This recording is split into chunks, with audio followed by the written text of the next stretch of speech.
J'ai besoin de t'écouter à haute voix. Très bien. J'ai donné la définition, ça c'est la première partie. Je dois encore augmenter le deuxième partie. Qu'est-ce que signifie être rempli du Saint-Esprit dans le deuxième partie? C'est dans la première partie, j'ai parlé et je n'ai pas terminé l'enseignement. Je suis en train de continuer avec ça. Qu'est-ce que signifie être rempli du Saint-Esprit? Selon, par définition, on a défini pour être rempli du Saint-Esprit, c'est Dieu lui-même en nous. C'est ça? Ok, c'est Dieu lui-même en nous. La Bible nous dit, ce n'est plus moi qui vis, mais c'est Christ qui vit en moi. Comment est-ce que Christ va vivre en nous? Il vivra en nous, c'est par le moyen du Saint-Esprit.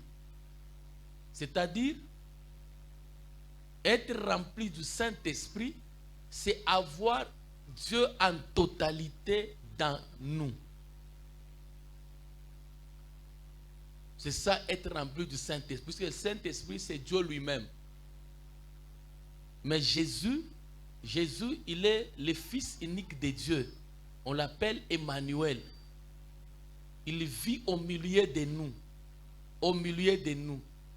C'est la raison pour laquelle Christ lui-même dira, si 2 ou 3 s'assemblent à mon nom, je suis au milieu de nous. Le tabernacle, Emmanuel, Dieu parmi nous. Mais en nous,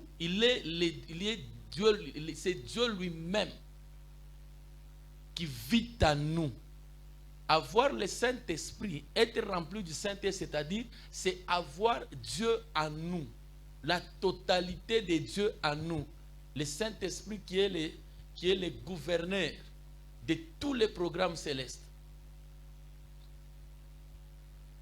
Deuxième définition d'être rempli du Saint-Esprit, c'est Dieu lui-même communique sa nature en nous. C'est communiquer, c'est avoir la nature de Dieu. C'est ça la définition d'être rempli du Saint-Esprit. C'est avoir la nature de Dieu. Être rempli du Saint-Esprit, ce n'est pas ce que vous voyez, ce n'est pas bouger la tête, ce n'est pas le parler en langue, ce n'est pas la prophétie. Ça, ce sont les dons du Saint-Esprit. La personne peut toutefois avoir les dons du Saint-Esprit, mais il n'est pas rempli du Saint-Esprit. Mais la volonté de Dieu et le vouloir de notre Père qui vit dans les cieux, c'est à ce qu'une personne soit d'abord remplie du Saint-Esprit. Répète après moi, rempli du Saint-Esprit. Par là, si on te pose la question, qu'est-ce que signifie être rempli du Saint-Esprit, tu seras maintenant en mesure de répondre à la personne pour dire qu'être rempli du Saint-Esprit, c'est avoir Dieu en nous. J'ai Dieu, la totalité de Dieu en moi. Et nous avons parlé maintenant en profondeur. Dieu a créé dans Genèse chapitre 2. La Bible nous dit, créons l'homme à notre image, à notre ressemblance. Il a dit créons. Il parlait à qui? Il parlait à sa Trinité. Là, nous voyons Dieu le Père, Fils et Saint-Esprit. Dieu représente quoi? L'Esprit. Fils représente l'âme. Le Saint-Esprit représente le corps. Là, on voit les 3 parties du temple. Les 3 parties du temple. Le temple est composé par le parvis, le lieu saint et le lieu très saint. C'est la raison pour laquelle la Bible nous dit, ne savez-vous pas que votre corps est le temple du Saint-Esprit? Parce que le temple possède ce que la personne a. Et la personne possède ce que Dieu a. C'est la raison pour laquelle il a dit, faisons l'homme selon notre ressemblance et à notre image. Et j'ai parlé sur les bailleurs, les propriétaires. Les propriétaires de l'esprit, c'est qui? Qui est le propriétaire de l'esprit, le bailleur de l'esprit? Hein? Le bailleur de l'esprit, c'est qui? C'est Dieu. Le bailleur de l'âme, c'est Christ. Et le bailleur du corps, c'est le Saint-Esprit. Ne savez-vous pas que votre corps est le temple du Saint-Esprit? Il est le Père des esprits. Il est le maître de l'âme. Notre Dieu, c'est le Père des esprits. Christ, il est le maître de l'âme. Le Saint-Esprit, il est le propriétaire du corps. Là, on a commencé maintenant à expliquer comment est-ce que la personne doit être remplie du Saint-Esprit. Puisque la personne sera remplie du Saint-Esprit dans 3 dimensions. La première dimension, c'est au niveau de l'esprit. Deuxième dimension, c'est au niveau de l'âme. Troisième dimension, c'est au niveau du corps. Et là où on a parlé sur le point A, l'esprit. Donc l'esprit, comment est-ce que la personne sera remplie dans l'esprit? C'est Dieu lui-même qui vient communiquer sa nature à l'homme. Bien aimé, notez bien, comprendre bien sur le Saint-Esprit pour être mature dans les choses de Dieu. Le Saint-Esprit n'est pas les dons spirituels. Le Saint-Esprit n'est pas une puissance. Le Saint-Esprit n'est pas le feu. Le Saint-Esprit n'est pas l'eau. Le Saint-Esprit peut prendre l'image de quelque chose. Il peut prendre l'image de l'eau. Il peut prendre l'image du feu. Il peut prendre l'image de la colombe. Mais il n'est pas ça. Le Saint-Esprit, c'est Dieu. C'est une personne. Ce n'est être rempli du Saint-Esprit. Kujaziwa mroho mtakatifu haina kuwa na bidii kuwa kukanisa. Ce n'est pas ça. Kujaziwa mroho mtakatifu, ce n'est pas chanter avec onction. Kujaziwa mroho mtakatifu, ce n'est pas bouger la tête, ce que vous faisiez pour voir que la personne est remplie. Non, non. Différemment de ça, contrairement par là, le Saint-Esprit, être rempli du Saint-Esprit, primo, le point A, petit a, c'est Dieu lui-même. Dieu lui-même est venu pour communiquer sa nature dans l'esprit de la personne. Or, quelle est la nature de Dieu qu'il viendra communiquer dans l'esprit de la personne? Là, on a parlé en Ésaïe chapitre 11, le 2e verset. La nature de Dieu, c'est quoi? Tout le monde? La sagesse. La Bible nous dit, l'Esprit de l'Éternel reposera sur lui. L'Esprit, 1, de sagesse. 2, intelligence. 3, conseil. 4, de force. 5, de connaissance. C'est ça. Si la personne est remplie du Saint-Esprit, on verra dans la personne la sagesse, l'intelligence, l'esprit de conseil, l'esprit de force, power, et l'esprit de quoi? De connaissance et de crainte de l'Éternel. Ce sont là les 6 facteurs qui font notre Dieu, la nature de Dieu. C'est-à-dire quoi? Si la personne dit que je sois rempli du Saint-Esprit, ou bien tunasema tuombeni Roho Mtakatifu atujaze. Kujaziwa Roho Mtakatifu maana yake ni kusema que à moi j'ai la sagesse, l'intelligence, la crainte de l'Éternel, la connaissance de la parole et quoi? L'intelligence et la sagesse. C'est ça. Il va partir à Léo.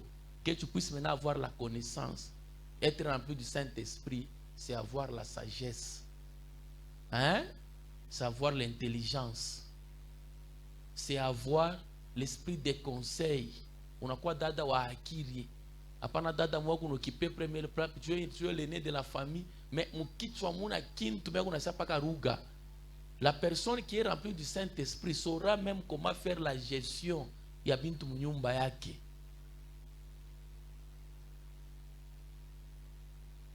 Une personne peut toutefois, c'est pourquoi on a un prophète qui on a fait ma fiasco ya mingi. Mais on a tabiri mu désordre, Parce qu'il est, il est revêtu de la puissance, mais il n'est pas rempli de la puissance. Il n'est pas rempli du Saint-Esprit. Comme il est revêtu de la puissance, il doit dégager, il doit libérer seulement les messages, mais en lui, il manque la sagesse. Atatabiri vitu vya ovyo nakata mafamilia abantu waleta ma désordre par manque de la sagesse. Avoir le don de la prophétie, ce n'est pas avoir le Saint-Esprit. Ça va pas, Emile? Très bien. Kwa na Roho Mtakatifu, kujaziwa mu Roho Mtakatifu ni bintu bingine na bile mnaonaka mukanisa, on va y arriver. Ce que vous faisiez dans l'église, c'est quoi? Ce qui fait bouger la tête, ça c'est le revêtement, le baptême du Saint-Esprit. Ça vient avec la manifestation du Saint-Esprit. Je vous ai donné l'exemple de Diacre Kabila. Diacre Kabila ne prêche pas. Diacre Kabila ne parle pas en langue. Il n'a rien comme du Saint-Esprit. Mais si vous voyez vous Diacre Kabila qui est là, c'est une personne qui a totalement la sagesse. C'est-à-dire, lui, il est rempli du Saint-Esprit. Le Saint-Esprit l'a accordé la sagesse. Un papa très intelligent. Très intelligent. Il y a la différence entre l'intelligence et la sagesse. L'intelligence, c'est au niveau de l'intellect de la personne. Là, on peut faire des choses. On peut résoudre les problèmes scientifiques. Mais la sagesse nous aide beaucoup à faire la gestion des conflits. C'est pourquoi on parle de l'esprit des conseils. Ok? On a déjà parlé beaucoup sur ça. Je peux avancer encore. La crainte de l'Éternel. Bien aimé, c'est lui qui fera ce que la personne se convertit. C'est Dieu. C'est le Saint-Esprit. On peut toller sur la personne. Si le Saint-Esprit n'arrive pas à convaincre le cœur, la personne sera toujours un inconverti. Ce qui va changer le cœur, c'est le Saint-Esprit. On va y arriver dans le deuxième partie. Je prends encore petit b, l'âme. On s'est arrêté sur là. Et je résume un peu, on va encore continuer.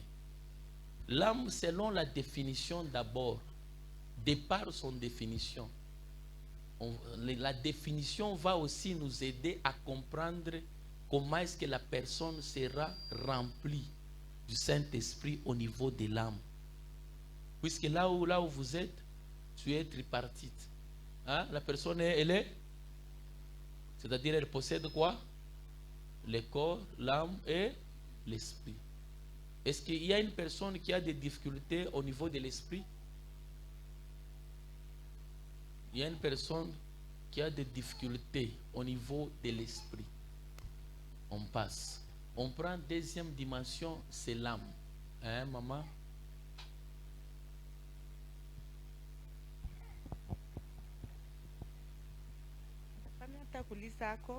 Tunatufundisha kusema Saint-Esprit ni Mungu. Ni Mungu. Kujaziwa na Roho Mtakatifu ni kuwa na manatiri ile ya kujaziwa na Roho Mtakatifu ni Mungu anakopikala muntu. Njoo kale muntu sasa, njoo anaanza kukipe imafashi tatu sasa. Mu esprit ni yeye mwenyewe, mu âme ni Kristo, yeye moya, mu corps ni Saint-Esprit. Très bien. Sasa pale nataka kuuliza juu unatufundisha kusema mshibo tefu tunaikala ule nikala na Mungu ni mtumishi mpaka vile wewe benye papa. Sasa na si Roho Mtakatifu wakati anakuwa ndani yetu. Si tutabakia pale mu nature tu ndio tutabakia ndani yetu ya masagesse manini ou bien na bumungu bwake buku ndani yetu ou bien bakia hapa mbatumishi. Très bien. Ndio mnechapele ma president Mungu eko na muntu moya ni par rapport ya vision. Mais eko na bantu bote ni par rapport à création. Mnafuata mwa president.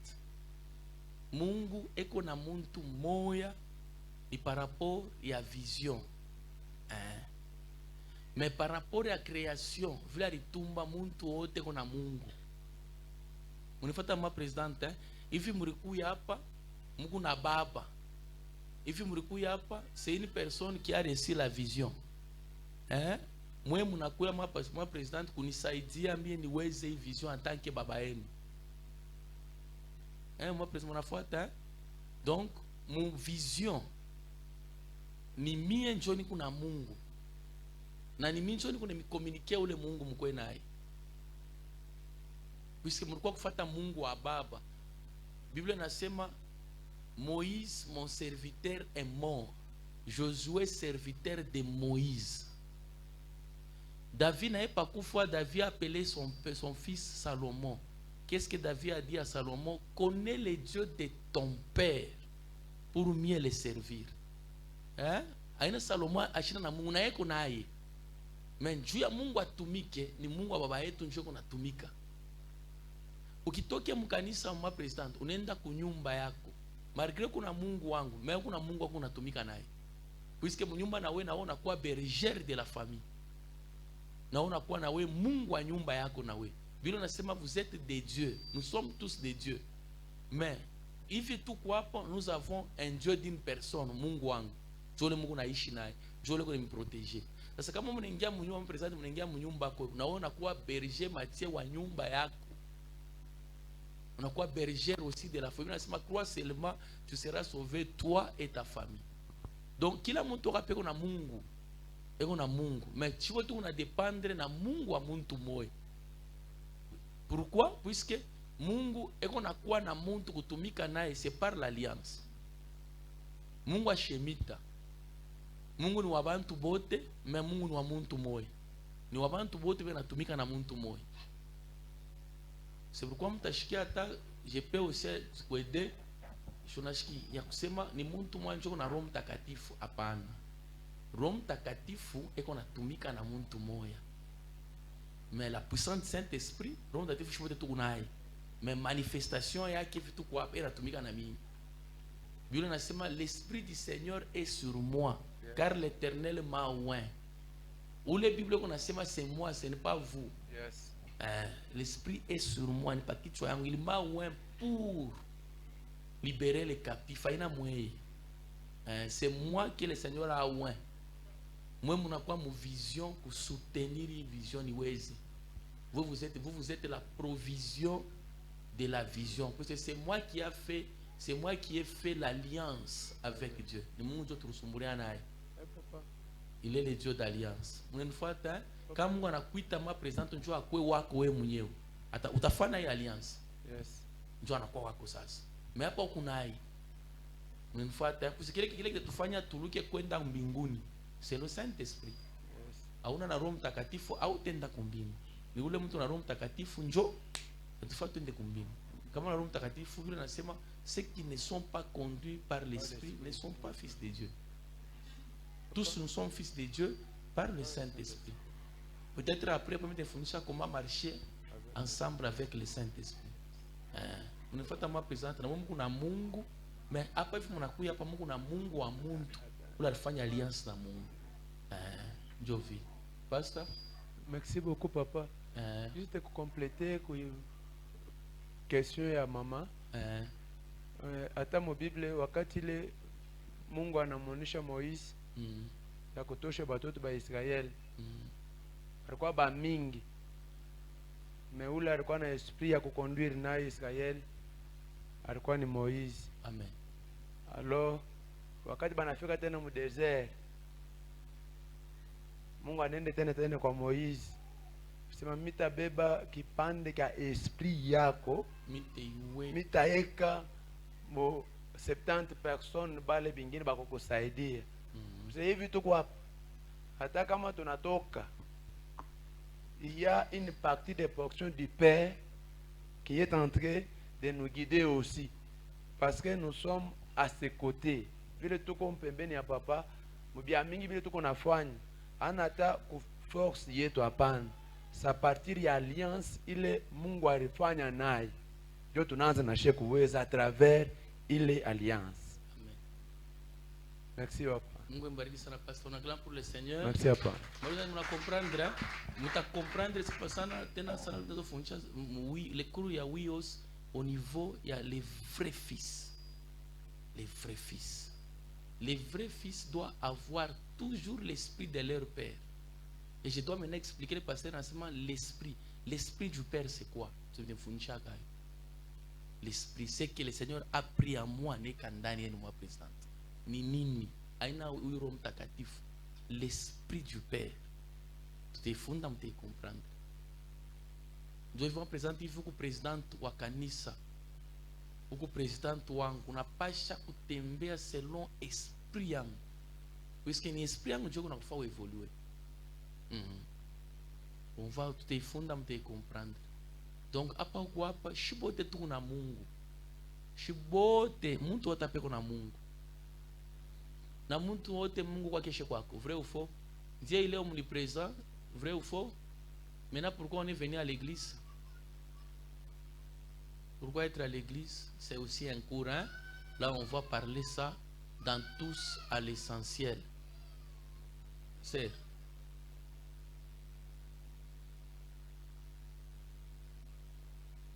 On va parler ça dans tous à l'essentiel.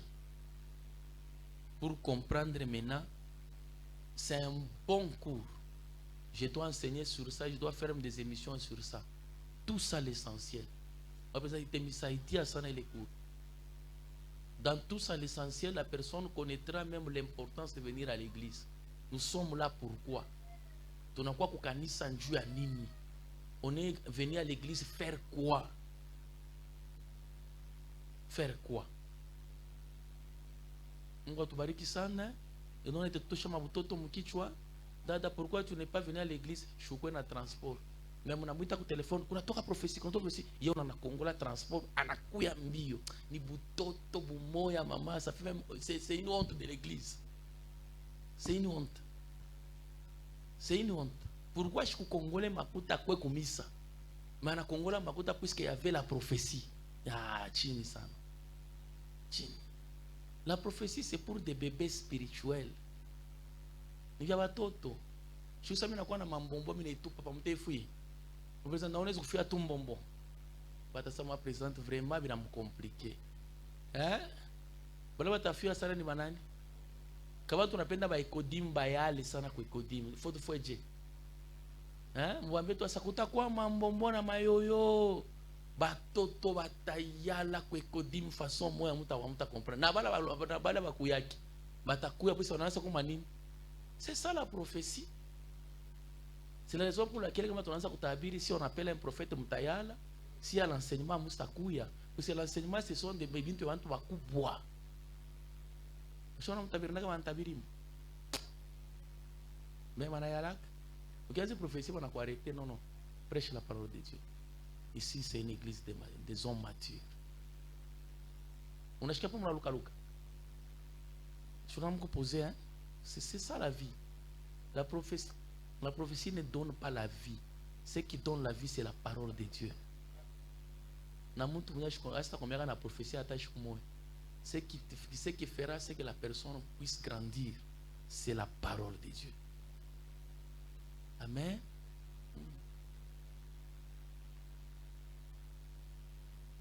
Je me présente. Hein. Déjà à partir, il y a enseignement. Tu as compris la semaine passée, na semaine que tu na batoto ba mingi sana mbia Mungu. Aba comprendre, aba comer. C'est pourquoi on fait après un temps, on appelle un prophète et Dieu a pour réanimer ma foi et puis on fait rasseoir l'église. Tu nas ko ngara tu nas funda neno la Mungu. Après on fait encore un réveil.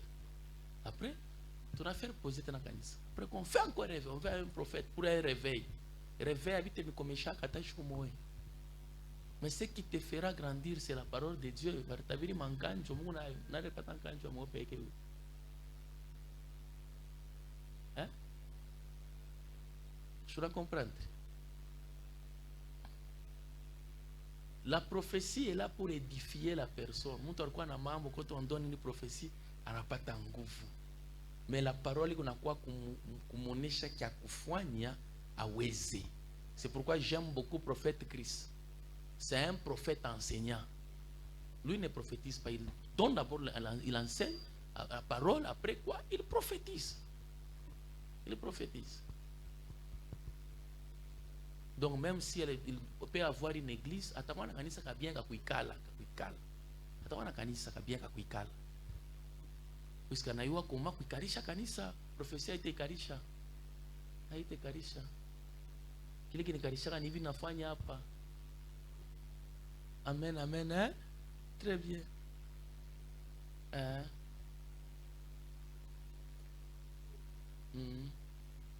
Paka butoto sana. Kama mai inakuya banenda kwa mai. Kama ni bilashi binakuya banafuata kwa bilashi. C'est parce que abana na maturité ya parole ya Mungu. Yes. Yo kama mtu yuko na parole ya Mungu ndani yake hashitahangaika. Amen. Nasema yo ile nakuyo nono mtu ye ule me anasaba asema kwetu bile mikunenda kufuata biko hapo. Oui. Jo kile kiko na huwa bantu leo. La data qu'on a amené ici le matin, barisha kupita balenda na baba santu. Beko na ma video ya basantu kule balenda kumpeleka kwa baba santu, mabuji beko na mjungulusha yote. La personne hapa bari balomba na kulomba amande. Il faut kapeleke amande ile wanaanza kumtunza kwa basantu. La personne ashikupona. Shifuruma usura anaanza kuria da anaanza kuria. Après la prière kumancho kuna mrudia kwa kurudia kwa normal. Miko na subura na dali hivi na tukome na mkuta ina cheka. Dad, unaanza kucheka. Asi papa Mungu asifiwe mimi napona papa. Je ne comprends. C'est ça. Ni manque ya enseignement pastor na manque ya venye babantu wa kufundisha venye makanisa. Jo mambo ba mingi tu papa mais Dieu merci parce que quand même munjia ya bantu bale batakuwa na connaissance ya mingi. Mungu alituweka hako na share asema tuikale mbele. Amen. Mokale tulikuwa na tunakeka mbele pembeni. Amen. Tufa mbele un plus parce que souvent papa ma enseignement ya hivi makanisa c'est très très rare. Kama tunakalikile mu 100% banaweza kata ba 5 ba 10 10% ya bale bantu banekarisha ko quand même église na maenseignement mais yote ni paka majiba pa majiba. Ni paka majiba na majiba. Banapenda paka bintu biko facile. Biko facile. Mais majiba kunyonyesha kimosa maji sele kwanza kunyonyesha majiba biteneana. Shipeko kaji. Bata kubamba se uko bombafu mbele iyaji yako. Shibile ndio sasa kimo kia mama alisenena tunaweza kunyonyesha majiba. Papa mwenyewe hata mtoto kama yuko na 8 ans. Ba mama beko hapa batulize batujibu. Mtoto kanasha kuanzaka kunywa majiba ti hata 5 ans. Sio nasema huko kibombafu juu wewe mwenyewe unayo. C'est ma mère au nom de Jésus. C'est ça la prophétie. La prophétie c'est un temps. Tunafundisha il faut faire un réveil. On appelle un prophète, il vient faire un réveil. Tunangalia, on rappelle bwana mzuri prophétiser, on prophétise, il fait un réveil papa. Ce qui est très important et primordial, c'est la parole de Dieu. Amen. Hein? Jésus est un faiseur de miracles. Avant d'abord de faire un miracle, il enseigne d'abord. Après quoi, il fait un miracle. Est-ce que tu peux grandir au nom de Jésus? Moi, présente, tu es hospital? Très bien. Mungu anakuwa kuleta nature yake. Njoo kama unasema, shikama unasema, Mungu nijaze, Mungu nijaze, Mungu nijaze, remplis-moi du Saint-Esprit, que je sois rempli du Saint-Esprit, que je sois rempli du Saint-Esprit.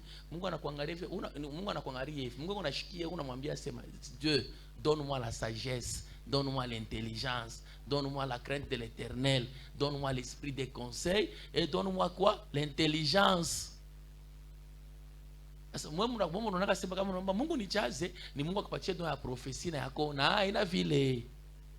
Na kusema muluga ce n'est pas ça. Sois rempli du Saint-Esprit au nom de Jésus. Je dis bien sois rempli du Saint-Esprit. On prend le point B. On prend le point B. Là nous voyons l'âme. On prend l'âme. Pour comprendre d'abord l'âme, on doit comprendre bien l'âme à travers sa définition. L'âme d'abord c'est quoi? L'âme par définition, l'âme c'est le centre des émotions. Sommes-nous ensemble? L'âme c'est quoi? Dans Salem, ok. Le centre de quoi? Des émotions. Toi, tiens-toi là-bas, l'autre, toi aussi là-bas. L'âme, c'est le centre des émotions. Répète après moi, l'âme est le centre des émotions. À haute voix, 1, 2, 3. Très bien. Là, on voit l'esprit, celui qui s'en occupe et celui qui s'occupe de l'esprit, c'est Dieu lui-même.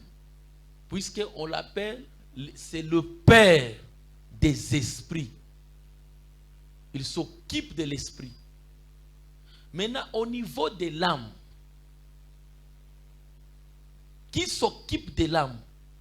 Les maîtres ou bien les bailleurs de l'âme, les propriétaires de l'âme, c'est qui? Les propriétaires de l'âme, c'est Christ. À haute voix, les propriétaires de l'âme, c'est Christ. Très bien. Donc, c'est-à-dire quoi? Être rempli du Saint-Esprit, à son tour aussi, Christ viendra aussi communiquer, comme Dieu a communiqué sa nature dans l'esprit, mais Christ viendra et non pas pour communiquer sa nature, lui il viendra pour communiquer ses caractères. Il vient pour les caractères. Dans l'âme, nous avons les caractères de Christ. Comme le propriétaire, il vient communiquer les caractères. Ses caractères à lui. C'est ça. Être rempli du Saint-Esprit signifie que je sois rempli de Dieu dans mon esprit, de Jésus dans mon âme et le Saint-Esprit dans mon corps. Et chaque personnalité a ses attributs. Maintenant, quels sont les caractères de Christ? Les caractères de Christ, c'est Galates chapitre 5, verset 22. Le fruit de l'esprit, c'est l'amour. Après l'amour, il y a la joie. La joie, la paix. La paix, la patience. La patience, la bénignité. La bénignité, la bonté. La bonté, la douceur. La douceur, quoi? La tempérance. La tempérance, la fidélité. Les 9 là, ce sont des émotions, bien ce ne sont pas des émotions. Ce sont des émotions. C'est la raison pour laquelle l'âme, c'est le centre des émotions. Où il y a 9 émotions. Christ est fidèle ou bien il n'est pas fidèle?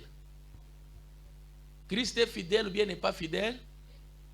Il est fidèle. On chante même ça. Il est fidèle, hein? Tout ce qu'il a promis, il va le faire. Maintenant, qu'est-ce qu'il faut? Il faut quoi dans Francia? Tout ce qu'il a promis, il va le faire. Il faut quoi? Il faut la patience. Il faut la patience dans Francia. Répète après moi, la patience. Et la longueur du temps. Muntu a show patience kama nenda kwa ki auta kata ki papai ki akuivya kumuchi. Vrai ou faux? Muntu a show patience. Sinyo yi auta kata ki papai ki akuivya kumuchi yake. Par manque ya nini? Wewe mwenzako sa par manque ya patience utakuria bibichi. Hein? J'ai prêché hier, il y a un papa qui était là derrière. Il était vraiment édifié dans le message. Il a dit, berger, message là, on a nipatia nguvu sana. Donc berger, vini kuna teso Mungu ananijua, vinasema pa Mungu anakujua.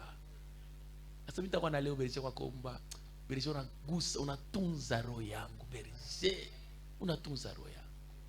Mama aenda kusema Mungu na teso Mungu ashikujue. Anakujua. Yeye ndio alipermettre bifike vile, yeye anakufundisha. Yeye anakufundisha dada. Sois patient. Répète à celui qui est à côté de toi, en toi qui est la patience. Hein? Hein? La patience sera prouvée par quoi? La patience sera prouvée par quoi? La joie. La joie. Hein? La patience est prouvée par la joie. Je vous dis vrai, ça ne marche pas. Ça marche. Dieu reste toujours mon Dieu. Hein? Biendeke. Abiendeke. Mungu. Anawake paka Mungu wangu. Shikwe kwa Mungu cho biendeke. Shikwe kwa Mungu cho bishendeke. Mina jua. Shikwe kwako. Bitendeka kapaka. Parce que si ça ne marche pas, quelle est la réponse? Si ça ne marche pas, quelle est la réponse? Dans Salem, lève la main. Lève la main dans Salem. Très bien. Si ça ne marche pas, il faut encore patienter. Si ça ne marche pas, si ça ne marche pas, si ça ne marche pas, si tu as une réponse, lève la main et service de communication est à Kona. Si ça ne marche pas, dans France. Si ça ne marche pas, Hein? je dois d'abord me contrôler. Waouh, moi, président, comment bien déquelé. Ah, pana, comment bien déquelé. Attaque soit bien déquelé. Comment bien déquelé. Hein? Comment bien déquelé. Ta Tricilia, la main. Comment on est comme on a eu le banacona. Comment bien déquelé. Oh Jésus. Ça ira un jour. Ah, ça, même si ça n'ira pas. Il te connaît déjà. Dieu un nguvu. Preso anashikia mpianza berije. Ah! Mungu akubariki sana message ya leo. Si ça ne marche pas, Majili, Dieu te connaît déjà. Oui, ça dit quoi chaque uyuaka. Ça veut dire que tu as Moïse, tu as pris guitare qui bas. Ça veut dire depuis zamani chaque uyuaka. Si ça ne marche pas, oh mon Dieu. My God. Hein? Ah, il n'y a pas pour ce qui va maintenant réanimer ta foi, c'est quoi? Enseignement à Jana. Si ça ne marche pas. Papa. Hein? Bon, si ça ne marche pas, Dieu est fidèle et oui, il me connaît. Sans problème, je ne dis qu'on ne vient pas. Oui, il me connaît. Oui, il vous connaît déjà. Avant même le fondement du monde. Ça va toujours marcher. Ça va toujours marcher. Ouais, ouais. Même si ça, même si ça ne marche pas. Oh Jésus. Ça. La patience est là déjà. Si ça ne marche pas, pourquoi ça ne marche pas? Pourquoi ça ne marche pas? J'ai prié. Parce qu'on n'a pas la connaissance. Il n'y a pas de problème, même s'il n'y a pas la connaissance. Même s'il y a le temps de Dieu, j'ai beaucoup prié. Papa, j'ai la réponse. Avance, petit. Si ça ne marche pas, c'est que je ne suis pas n'importe qui. Je ne suis pas n'importe qui.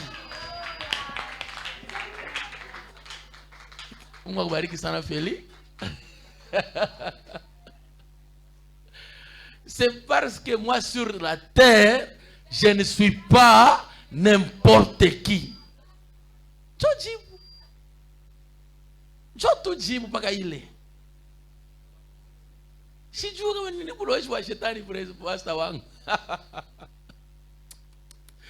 Bien-aimé, si tu étais n'importe qui, ça devait marcher. Ça ne marche pas puisque tu n'es pas n'importe qui. C'était Sarah Esther. Kuna famille yake yote kukalemi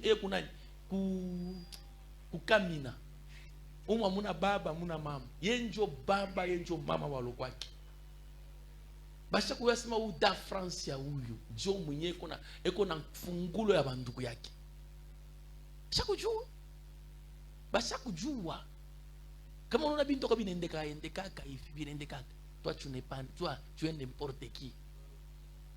Mais si tu n'es pas n'importe qui, maman, Satan t'a kufungia ya kufungi. Satan ne combattra jamais la personne qui n'a pas de l'importance sur la terre. Attache kumoya. Attache kuyua. Anajua bien Asa huyu dada kama anamoa leo, familia yake mimi watenda kufunda kubulai. Satan anajua pourquoi anakufungia makuta na wewe unaroa kumsaidia Berisha apite ku television au yenge kanisa bwana sasa kujua anakubloquer makazi yako pour que ministère iendelee kumbele. Oui.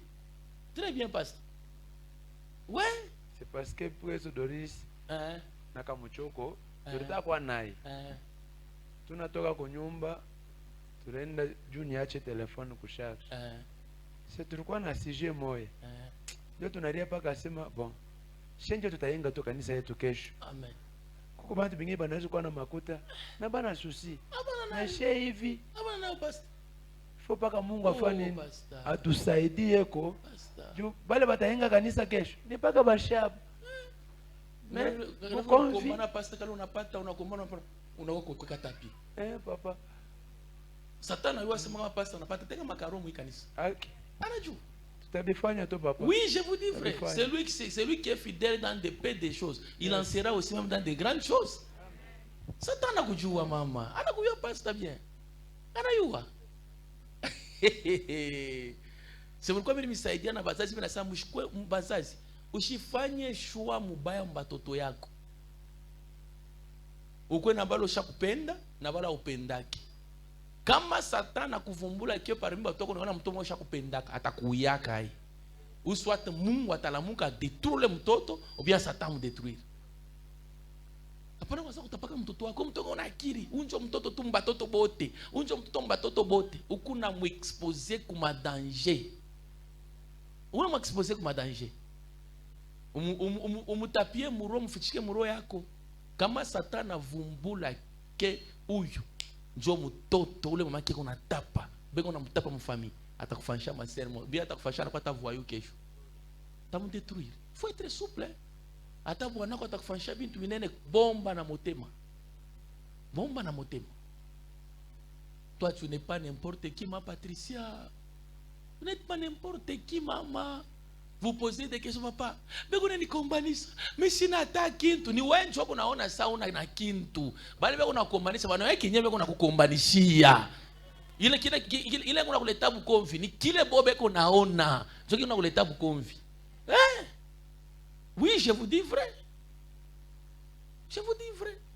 Satan a bien. Toi tu n'es pas n'importe qui. Ce qui prouve que tu n'es pas n'importe qui, angara beauté ou kunayo. Angara mbele formation kunayo. Hein? Je dois dire que tu n'es pas n'importe qui. Miranda. C'est ma mère, hein? Tu n'es pas n'importe qui. Toi, tu es une grande dame.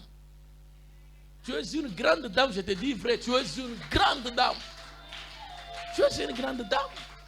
Satan ajua leo ke huyu kama mimi namwachiria bibi wa ministre bantu wa mingi watapata makazi kupitia wewe. Je vous dis vrai. Ausikia professeur toka hapa na njina natoka hapa. Mungu ananyanyuaka mtu mwingine wengine wapate makazi. Ausikia professeur anata. Amgushiki. Njina natoka nani? Patrika. Unashikia? Mungu anajua. Mungu ananyanyuaka bantu bengine, jo bengine wajiretrouver. Jo ile Satan anakubloquer ushendeleye. Ninjue Salem kama unapata leo kile unatafuta, bantu wote watafurahi. Jo ma raison watu wengine wanabeka unakufwa. Satan amuua tu, jo familia anze kuteso. Je vous ai dit hier, kwa watu wengine Satan shaka ma venir ya, wana watu babao bakiba rufeli bajifunde masomo. Mwe mlifushaka babwe mwe mkuba rufelini ba rufelin. Mwe kusema Mungu na destiny ya munene ya maisha yenu. Muna destiny ya munene. Satan ruwa baba yenu pisa kwa shaka Mungu na maetoile. Kama unafunda masomo mtakuwa bantu kesho anakata kichwa kia baba. Dieu nasema qu'il soit maudit celui qui se confie dans l'homme. Confie-toi à l'Éternel, hein? Parce que kama Satan angana ulo sio kia tumaini mkubwa wako. Mungu anaweza kulamka contrôler muntu. Au Satan anaweza kumdetruire ndio mteso. Toi tu n'es pas n'importe qui. Kama Satan a arrêté masomo yako, il sait la raison pour laquelle on a arrêté masomo. Anajua sema ule mtu wote unapita mama yako très difficile. Ayo kusema il n'est pas n'importe qui. Est-ce que kuimu cha kipapai utapanda kuna mtu kachwe kipapai? Shikio kipapai akinapo. au ya avocat iko hapo utaenda kuchukua kama avocat kama tunaona kama hivyo kwa hiki mchi kiko hapa kile kiloji kule ngambo batasema ni kiloji kile kimunchi kile tunakidetruire na kile shinda kule kanisikile cho kina tesu binjo ma arbre d'alliance il una contrôler il faut acheter et amjua ki jo ki arbre d'alliance baba paka vile unakita sema ki arbre ki alliance supposons que paka vile inapapaka mayembe kama mtu anakoya kula na chuma anakori atakuwa contrôler oui atakuwa contrôler parce que ba mingi tena ba umo mwetu basha kolokota hapo mwevite uruambiaka Yesu wangu mwenyewe mkartia unaniambia Mungu nabisha vous serez contrôlé pasteur juu mwingine atanaweza mimi sema au nom de Jésus mimi na kifu hapana pastor wangu hapana ake papa ubalize tu pale mtashika hapana praise pastor papa pourquoi la personne sera contrôlée puisque ça n'a courir qu'il est en courir la chose sera en contact avec voilà. Avec le sang na mamisemo na maliasi unafanya kile kimuchi il sera contrôlé basi kiweka pale pour que mtu kiasi kutosha maembe ya mingi mtu anze kuria basi kianza kubénéficier kiasi kubénéficier voilà kiasi kubénéficier ça le problème moi éviter kikauke tu oui il faut bitumia mambutu ya moto kianza kauka faut éviter Shumunon unaingia mtuburu unaanza kuchuma maembe tira attention haina butamu haina bukalamushi wewe unamwambia unaenda kushikana unaenda kusoma maombi ya maembe mtuburi una mambo mengine wewe isijoka nini generation leo pastor c'est pourquoi vitu vingi tubantu ko posséder sana ile generation yetu ilikuwa préserver ma danger puisque tulikuwa tunafuata matabu ya mingi papa shuma tunaenda kutuburi tunaenda kushikana mama mwa vitu wa kikubwa tuburi mwa ilikuwa pale palikuwa nsombe shakota ya mingi papa arichuma kile nsombe papa njoo mimi narudia sasa hii nsombe nenda nayo wapi njoo nianze sasa tenda kujisha nasa kama senda kujisha msapa hivi papa mimi nauza ile nsombe nitengena mimi mambo papa ita contrôler mimi namuuza ile nsombe oui mambo ni source hapana katashikia ni parenthèse jimitarudia mwa enseignement hapana kuzoela kwenda kuza n'importe où hata ni makuta yako wewe kuenda kuza tu seras possédé mama c'est la raison pour laquelle tunalukula mamalari ma problème vile tu vintu tunaenda kuzauza il faut éviter dévotion matinale wende ku dévotion matinale akwa dévotion matinale mais unafika kwenda kuzauza vintu muzoko dévotion matinale ndio kule kusaidia pale utaramka kustumula utaanza kwenda Mungu unaenda kwetu vintu vingine papa hii mnasema papa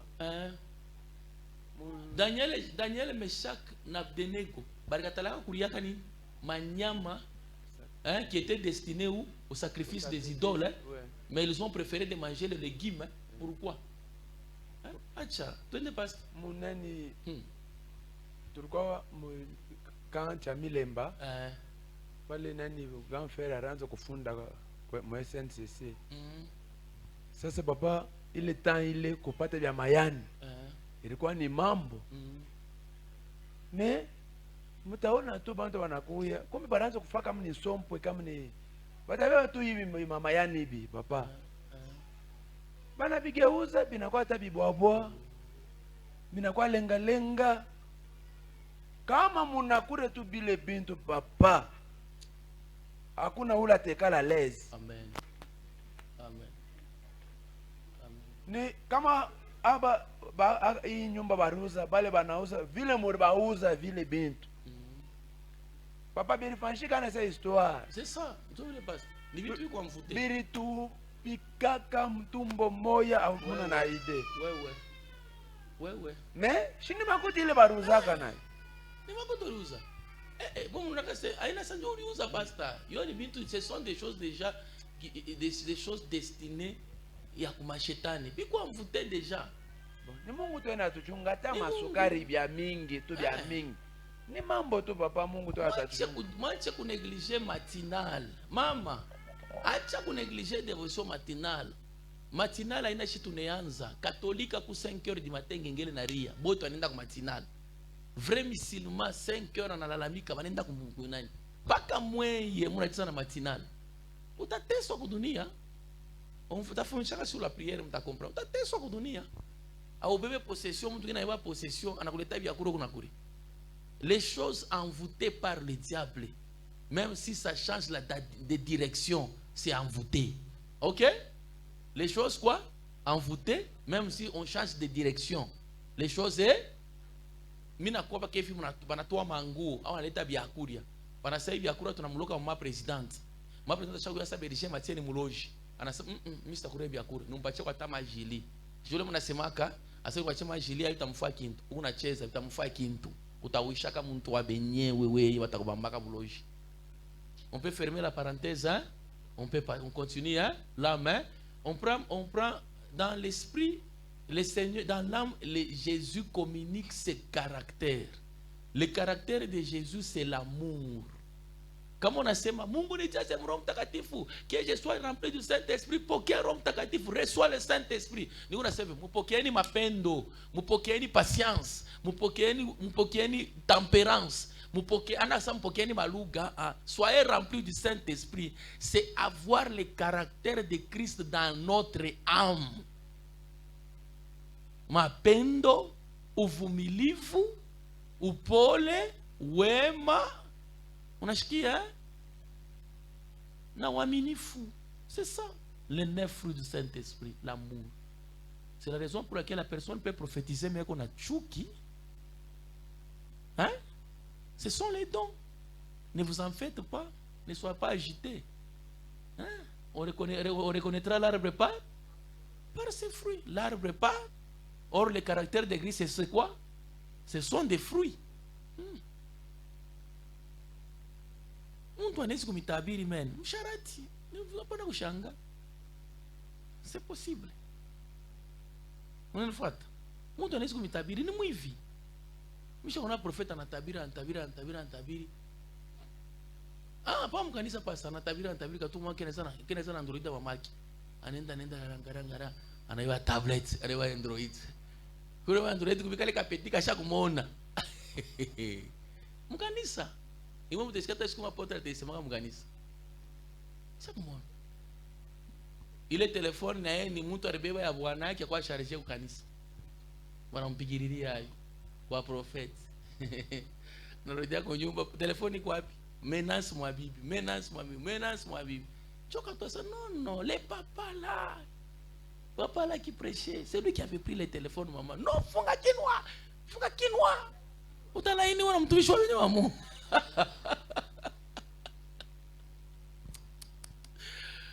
Tumwajua tukoteka malaana.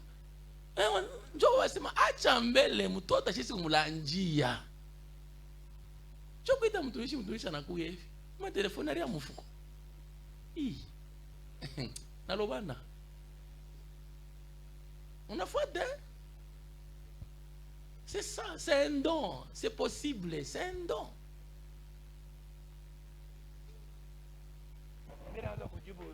Frère Moïse, il y a la différence entre être rempli du Saint-Esprit et être revêtu de la puissance du Saint-Esprit et avoir les dons. Hein, papa, si bitakwa mine tuko na zawadi. Mais ile zawadi ile pas que vile prophète. Kama shina mu ministère, inaweza kuwa ni don yake ya prophétie. Mais ile don inamsukuma anafabia yote anaiba telefone ya benyewe. Sasa kama mtu eko revêtu na puissance ya Saint-Esprit, je sais pas que veut tunasema atakuwa na macaractère être rempli. Et être rempli. Très bien. Sasa kama uko ushakuwa rempli na Saint-Esprit. Très bien pasteur. Est-ce que unaweza kwenda kufanya kama erreur parce que ushakujua importance ya être rempli ya Saint-Esprit? Est-ce que unaweza kuanguka mu mapiège papa? Hapana. Jo ile mtafundisha pastor ifundisha mu deuxième partie. OK. Mule sasa ni mukoma. Voilà. Et mu pourquoi être rempli du Saint-Esprit? On va pasteur, il y a deux deuxième chapitre. Voilà. Premier chapitre, être rempli. Deuxième chapitre, pourquoi être rempli du Saint-Esprit. Puisque si la personne est remplie du Saint-Esprit, le Saint-Esprit va aider la personne à résister dans 3 dimensions, dans 3 choses. Yes. Le Saint-Esprit va pousser la personne à résister au péché, Yes. résister au monde et au royaume du ténèbre. Satan. Ouais. Là, tu vas comprendre bien ma faille à Jésus. Très important. Il court bien ça. Il y a bien papa. Mtaona tafika mlivomo mtazo katana na kulamkiana kwa mikono. Oui, Ndio oui. tutapachana tu mkono hii.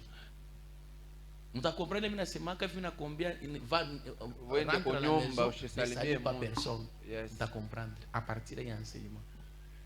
Hapana kuna zoezi wanzo kulamkiana mkono saa yote. Mtafika mimi comprendre, mtakomprendre. Même Jésus avait dit ça à ses disciples. C'est ça, Allez, ne salue pas personne Yes. en cours de route. Sasa kama ni mtumishi wa vile, il faut quoi? Mtumishi wa Dieu pastor. Wa eko na ile don. Mais nafanya du n'importe quoi.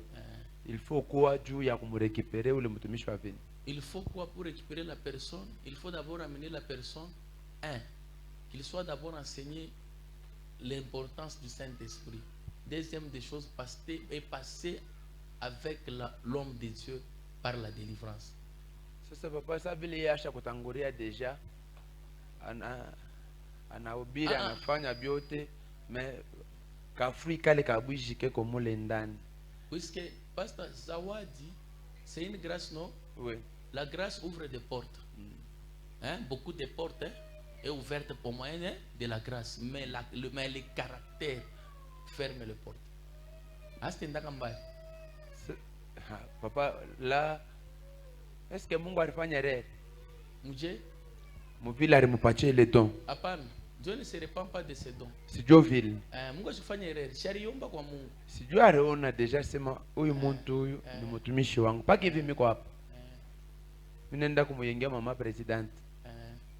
Ndani yangu mko pasteur. Mimi naanza kumulanda. Mama desa mesa kama inenda. Mama unipatie ko 2 kilo moja inenda. Meka mimi nakuwa kumisa lugha iko hapo. Papa mtumishi wa vile tutamsaidia koje sasa. Sijui mimi nasema kumsaidia ule mtumishi donc ule mtumishi pasteur il est baptisé de l'esprit pour avoir un don. Ouais. Mais il n'est pas rempli du Saint-Esprit. Puisque être rempli du Saint-Esprit nous aide à la conversion. Voilà. Pasteur, il nous aide à changer à la nouvelle naissance. Yes. Mais les dons spirituels, c'est pour l'édification. Voilà. Puisque dans la Bible, mpunda na alisemaka preso. Ouais. Punda alisemaka maishukiuke kwa mundu. Ouais. Alibakia paka nyama. Donc ni Mungu anawendre nyama. Alifanya vya bunyama. Puisque Mungu ni wabuluma aliomba, uliomba. Puisque pokea zawadi ubatizo wa Roho Mtakatifu ni kuiomba. Yes. Na baptême revêtement du Saint-Esprit parce que nakuwa mubaya kama inaingia mtu inamkuta na karakteri yake itatumika itamtumikisha kwa ile karakteri tena sana. Si là il t'a exposé papa. Il t'a exposé à danger. C'est pourquoi première des choses passe tambele que la personne soit d'abord remplie du Saint-Esprit, ensuite qu'il soit maintenant baptisé. C'est ce qui a fait comme l'erreur que Samuel avait fait face à David. C'était quoi? De wendre sans toutefois faire laver David. Yes. David alifanya pasteur. Il était baptisé du Saint-Esprit, il a fait l'onction sur lui. Oui. Même à dégâts. Ilikuwa ya mingi. Ya ngungu. Ya ngufu. Nikuse bon, vile mimi na comprendre papa. Kule ule mtumishi alitokea ndio kule bari mpakala mafuta bila kumwarranger mbele, kumtengeneza wala ashukua na enseignement. Ashukua na enseignement pasteur. Puisque être rempli du Saint-Esprit, c'est avoir la connaissance. Ouais. Ni quoi tu na connaissance pasteur? Ouais. Mais être baptisé du Saint-Esprit, c'est un don. Voilà. Hata unanisi kuipata. Hata mtu alivyonisi kwanza kutabiri mkanisa. Wewe. Kisha après anafuata anarudia mtoto. Puisque ile unakomesha mtu aina mazawadi, unakomesha mtu ni enseignement. Ouais. Tunaweza kuendelea? Oui papa, merci. On acclame pour le Seigneur. Très bien. Puisque pasteur kama mtu eko orgueilleux, anapata don, anakuwa plus orgueilleux. Surtout dans la prophétie. Si tu es un orgueilleux, Mungu anakupatia na don ya don ya prophétie ou bien don de puissance. Unakuwa tellement orgueilleux fois 20. Sio utarudisha watu wa mama maina nkani. Na vile mwana mnachikaka biote. Na vile mnapendaka lenu biote. Aina vile ba mama. Hein? Je atakutuma na Yeshua atakutuma. Sio mfuata. Mais hasa kama Roho Mtakatifu anakuwa anakuta mtu eko humble pastor, itamsaidia tena kuwa humble tena sana kupita. C'est ça ndio avantage pastor. Mtu anapata eko humble deja anapokea na mazawadi ya Roho Mtakatifu, itamsaidia kuwa humble tena sana parce que anamkuta na caractère. C'est la raison pour laquelle kama mtu anabatizwa na Roho Mtakatifu, mnaona Biblia ya kulipika chini sana. Unashikia? Unaona kinyi mtu anaungaka na pasula mangua. Anajumisha na kujumisha. Nimesema baptême du Saint-Esprit inakuwa kuta caractère moya, inaanza kukombana nayo. Ndio sasa corps inaanza kusufrir. Il faut moya a libérer place. Or celui qui est fort c'est le Saint-Esprit. Atatoka ndio mtu anakuwa normal. C'est ça le problème. Baera na biwa place yake. On acclame pour le Seigneur, hein? On prend le Saint-Esprit dans le corps. Je suis rempli du Saint-Esprit. Je vous bénis mes frères, partout vous me suivez. Soyez bénis au nom de Jésus. Soyez connectés avec moi. Ok. Être rempli du Saint-Esprit. Le Saint-Esprit vient communiquer quoi dans le corps de la personne? Je suis rempli du Saint-Esprit. Je suis rempli du Saint-Esprit. Le Saint-Esprit vient dans mon esprit. Vient dans mon esprit communiquer sa nature. Dieu vient communiquer quoi? Sa nature. Hein? La nature de Dieu, c'est la sagesse, hein? L'intelligence, l'esprit de conseil. Ok? Et quoi? La crainte de quoi? De l'éternel. Dans l'âme, Jésus vient communiquer ses caractères. Le caractère de Jésus, Jésus est amoureux. Jésus est fidèle. Jésus est patient. Vrai ou faux? Il avait patienté jusqu'à de la mort à la croix. En Jésus, il y a quoi? La patience. Hein? Maintenant, on prend le Saint-Esprit dans le corps. Je ne sais pas si je vais vous une précision.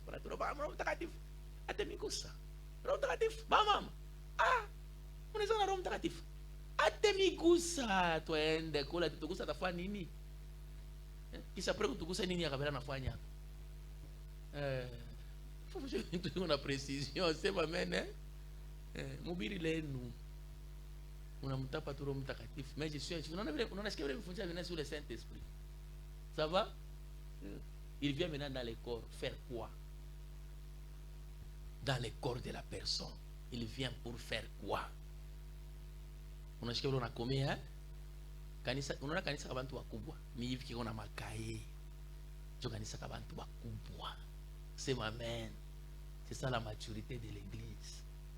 On enseigne tout le monde avec un cahier, un stylo. Le Saint-Esprit vient maintenant remplir le corps. Il va mener quoi? Tiens-toi debout. Il va mener quoi? Il communique quoi dans le corps? Puisque la Bible nous dit quoi? Le corps est le temple du Saint-Esprit. Amen. Hein? Très bien. Lisons d'abord 1 Corinthiens chapitre 6 verset 19. 1 Corinthiens 6 19. Chunga mshike sama ifashiro mtakatifu kama naingia mwili ya Mungu. Un bon coup. Je suis béni. Je suis totalement béni, vraiment.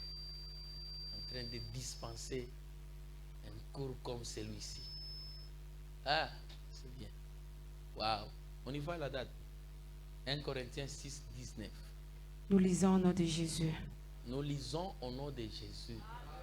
Hein?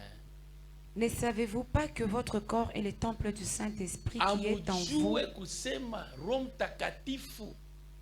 Mwili yenu inakuwa hekalu ya Roho Mtakatifu. Que vous avez reçu de Dieu. Ile mulipokea kwa Mungu. Et que vous ne vous appartenez. Il y a un mystère d'atosha. Vile mnampokelea mnamwelekea Mungu. Vous ne vous appartenez pas à vous-même. Amuna mwe benyewe. Car vous avez été rachetés à un grand prix. Muriokolewa na bei sana. Glorifiez donc Dieu dans votre corps. Glorifiez donc Dieu dans votre corps. dans votre esprit qui appartiennent à Dieu. Amen. Amen. La Bible nous dit celui qui détruira le temple sera aussi, il croit moi, celui qui détruira le temple sera aussi détruit. C'est pourquoi à partir de là, comme on a compris le verset, Satan t'a Congo péché.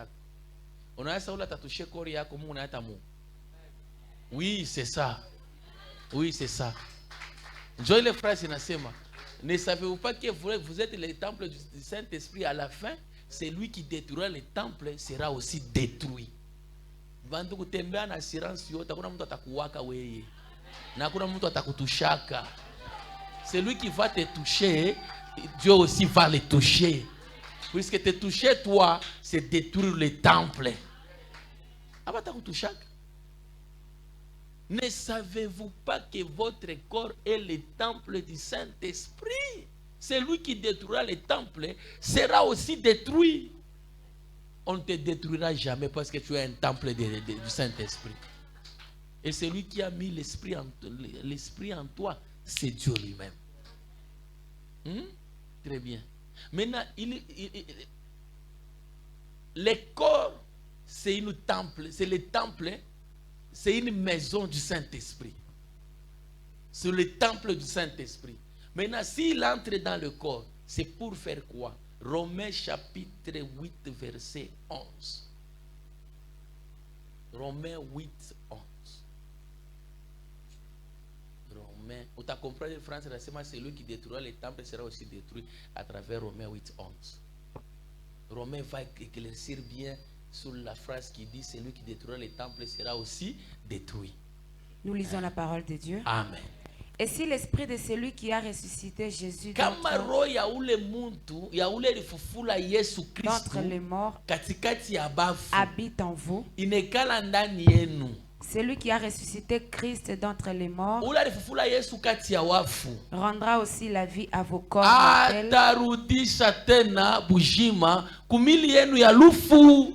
par son esprit qui habite en vous.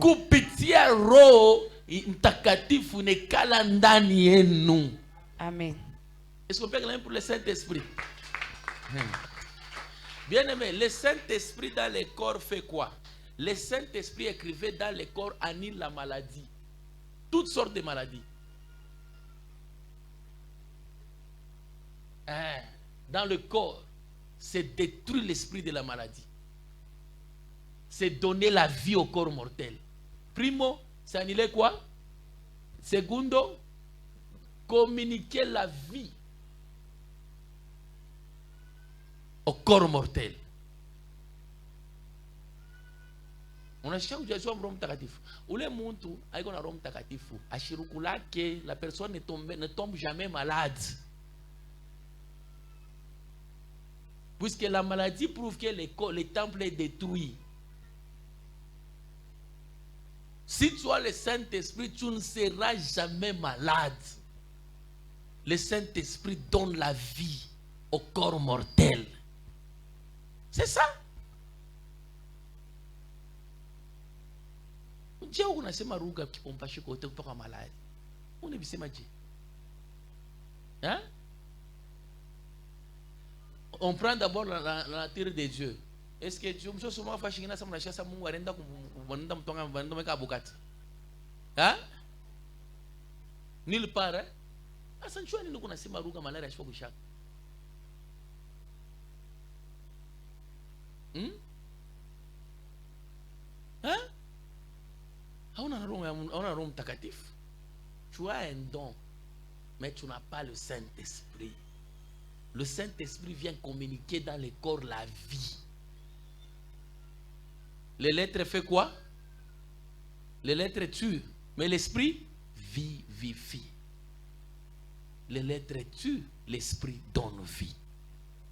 Joe Mafa. Saint-Esprit, ma césarienne, je peux coucher à dada. Non, cherchez le Saint-Esprit. Cherchez quoi? Le Saint-Esprit. Atakutunza na peau, hein? Il va donner la vie. Il va donner la vie. Il va donner la vie. Nous avons le Saint-Esprit. Le Saint-Esprit s'y possède les corps. Nous avons la santé à mon tout, il y a bien. Il y a bien. Il faut communiquer la vie. Vous comprenez mon cours Yanni? Dans quel cours? La prospérité. Hein? Hein? Quoi? La prospérité. Le Saint-Esprit donne la vie. Va combattre toute maladie qui est dans ton corps. Va combattre toute maladie. Si tu vois que tu tombes souvent malade, change la prière. Commence maintenant à demander que je sois rempli du Saint-Esprit dans mon corps. Le Saint-Esprit va combattre toute maladie qui est dans ton corps. Hein? C'est ça. C'est ça un remède. Oui, oui. La Bible dit, Tout quand viendra l'ennemi comme le fleuve d'eau, le l'Esprit Saint-Esprit les mettra en fuite. Oui. C'est-à-dire que Dieu va détruire l'ennemi de son temple. De son temple. Même si l'ennemi se lèvera comme un le fleuve fleuve d'eau. Si tu es attaqué par une maladie, l'esprit va se lever. L'esprit qui a déjà occupé ton corps va se lever pour chasser, menacer cette maladie-là. Vous avez qui, hein? Donc, demander à Dieu, afin qu'on soit rempli du Saint-Esprit, c'est aussi la guérison. C'est aussi la guérison, puisque toute maladie ne vient pas de Dieu. Et vous savez, l'infirmité. Vous savez, ni ma démon. Tu me fondis en possession. Quand on a ça, c'est un démon. Les démons, je ne fais pas c'est un démon. C'est une malédiction. C'est un démon. Oui, je vais vous expliquer les jours où je dois parler sur la possession. Hein? Ma bouton, on a toka kumancho, pa maungu. Ce sont les symptômes de quoi? Quel cours? La possession, hein? Comment est-ce qu'on peut identifier la personne possédée dans le corps? C'est quoi? Hein? Hein? Petit Feli. La personne est possédée dans 3 dimensions, dans l'esprit, dans l'âme et dans le corps. Chikia Massine. Chikia Massine, il est approuvé que vous possédez mon corps. Ma bouton kutoka kumancho. Bana kufika masque. C'est-à-dire c'est le corps qui est attaqué. 2. Kukonda sana. Kukonda sana. Kama unaona mtu pana kondaka. Et on a couru à ça chikurie. C'est un démon qui habite où? Moi ba exorciste. Kama na kuleta mtu pana kondaka. Ukisha esprit, ukisha démon mon esprit. Chasse les démons partout vous me suivez. Change les démons est incarné, se cache dans le corps. Twende feli. Kunene pasana. Kunene pasana. Kunene, ça ce sont les symptômes. Kunene pasana. Ni kunene pas quoi je. Hein? Kunene pas quoi ma démoni quoi hivi. La personne fait des régimes. Plus c'est qu'on a fait un régime, je dois kukonda. Je qu'on a nene pas. Je vous nene wa ma démon. On a chiqué, hein? On n'a pas ce pas. C'est normal. Hein? On n'a pas ce fois Dieu. On n'est pas. Est-ce que on a muntu ashikure bien. Ashikure bien, mais qu'on n'en pas. Tu ya tukusaidie. Na bunene bwa je, ni bunene bukusa. Muntu. Ah, bana. C'est un démon. Ni démon anekala wapi? Anekala mwili ya muntu. Muntu n'est pas qu'à bien. Hein? Formation qui est bien, formation qui est bien. Après, on n'est pas tout. C'est un démon qui est incarné dans le corps. Muntu pas na kondaka, c'est dans le corps. On a chié, hein?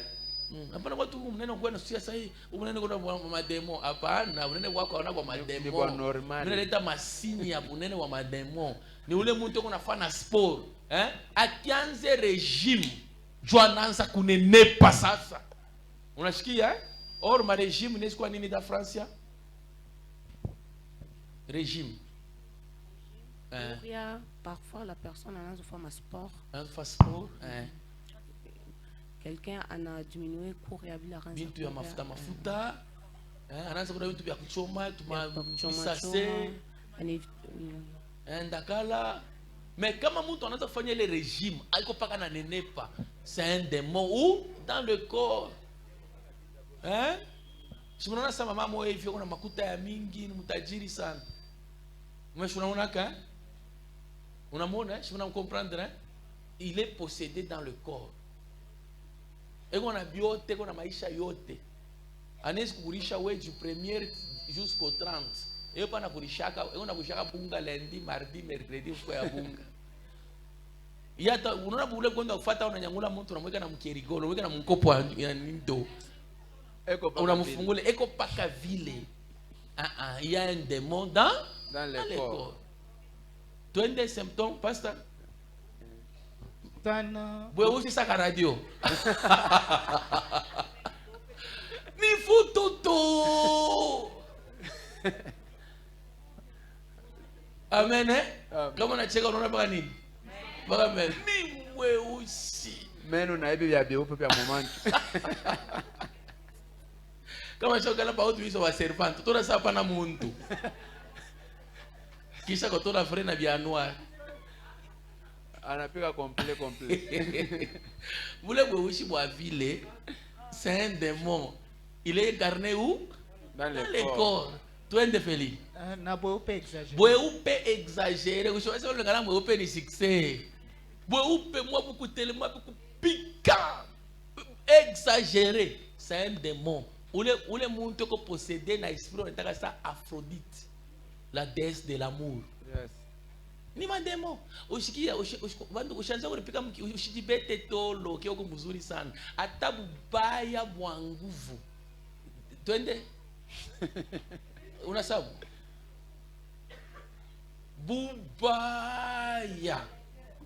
Bubaya sana. C'est aussi un symptôme.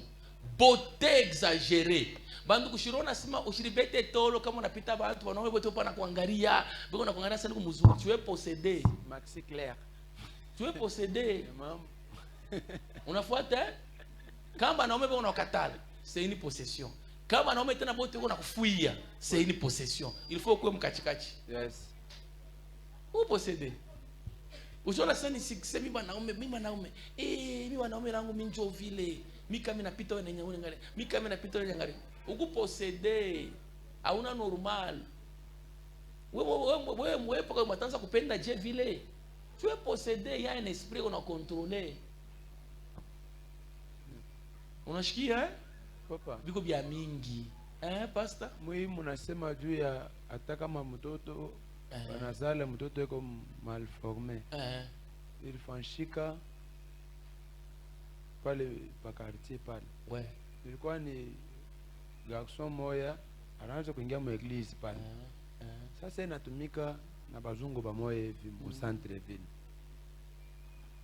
Bila anza kumuelezea hivi. Amen. Kama unatumika na bazungu kebange. Amen. Kama unaiba vitu vya bazungu, huyu asema hata kama bamifati beko na miteka. Wewe. Papa anakuwa bibi yake anakuya. Ese dad mwanze koma. Amen. Avant niache kule banaenda quelque part kwa église. Mtoto wa benyewe Mungu anamsaidia na anapata mimba. Amen. Anaenda kuzala mtoto. Ibi inaende hivi.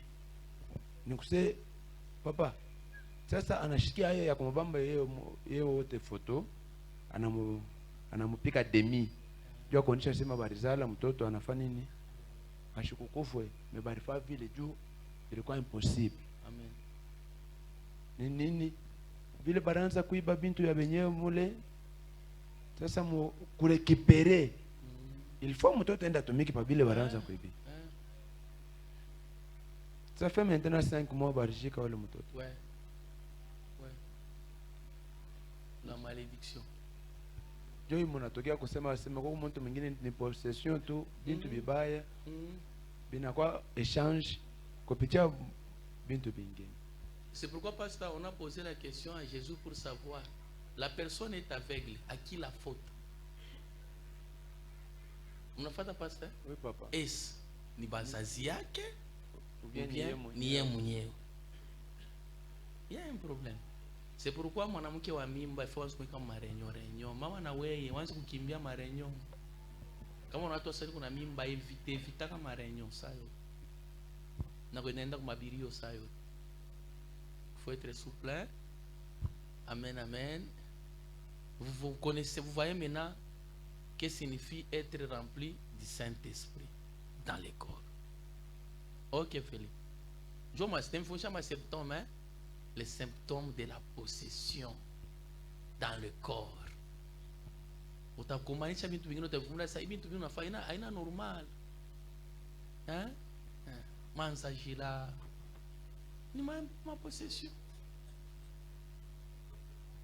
Na hivi Vitaisha au nom de Jésus bizarikio matashi moya bizarikio muisemana yo ni ma bimatashi de beauté hein. Donc ça qui moto les émetteurs maléfiques.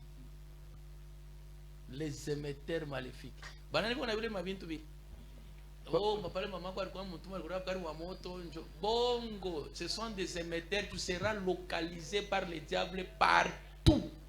Ukunenda. Papa ile munasema ya hivi. Claudine ama Maman Leki.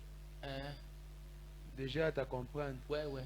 Fils aîné wa beau-frère wangu. Papa bana muzala ibi nikuse ibi lo labi na ko biko ni kofi. Ikinjo kikwako. Na huko tena. Nikuse hii mkono kama mimi ndio kumujimu. Sasa bile byo biranzaka vile munasema katashi. Papa bina mukuria.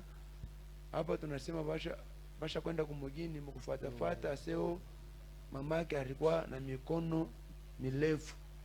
Jo bali pale alikuwa na mimba. Anaanza kuiba. Jo kula renda kama banenda banamwekea 3 mega. Yatasema pana ni de. Kama anamwekea 10 kwake yeye ni 8. Sasa fira mezile kuna na kufaa vile bantu bene na huzunika na roho ya mtu mwenyewe awe yu. Pana anakuwa kuzala mtoto anakuwa malforme. Yes. Hapa ashakuluria kule kumugini. Yes. Wanamrudisha sema uende unane mbele na mamako ashialuria tena leo. Amen. Sasa mtu wa vile papa. Remede kanili tunezi kumsaidia naye. Pastor restitution. Enda katu. So kutubu ni mtoto ni mama. Na mtoto atatubu na mama atatubu. Yukule banenda mission sira sembi itakuwa bya kutubu. Abita fanshika pastor. Arudie enda katubu kubale bantu wanaanza kubibaka mabintu. Njoo kuna malediction. Sasa kama basha kufa atafute bandugu yao. Il faut la restitution. Atabayua tena. Beko kaji pastor. C'est pourquoi il faut éviter vitu vingine maisha. C'est que l'homme aura semé, c'est qu'il moissonnera. Parce qu'il faut vivre vitu vingine maisha pastor. Oui. Puisque il est malédiction, il te chouka de génération en génération. Vous connaissez Jean Makaka? Oui, parce que comment on va Batoto beko saba makaka papa. Makaka, oui, makaka va bien passer. Makaka. Parce que utakutana na bushiko kwa Tamuville. Utakutana na aliba makaka. Oh, aliba makaka. Ndio anakuwa kwanza kuzala paka image ya baba makaka. Bana tupa mobeso. Bana modi.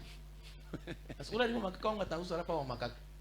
Parce que c'est une malédiction kama abatafute source na origine ile malédiction. Batoto attend ça kwa vile. Tunaanza kushania msoko wa vile. Papa tanaweka plant tena repent. Kaona mwangarii. Papa tena yeye mnaanza kushikana haya. Yes, wow. Kama anakuwa hapo paka chini ya kitara pake hivi. Ashikwanza ufanye hivi. Mais forme wa bien. Mais kumencho.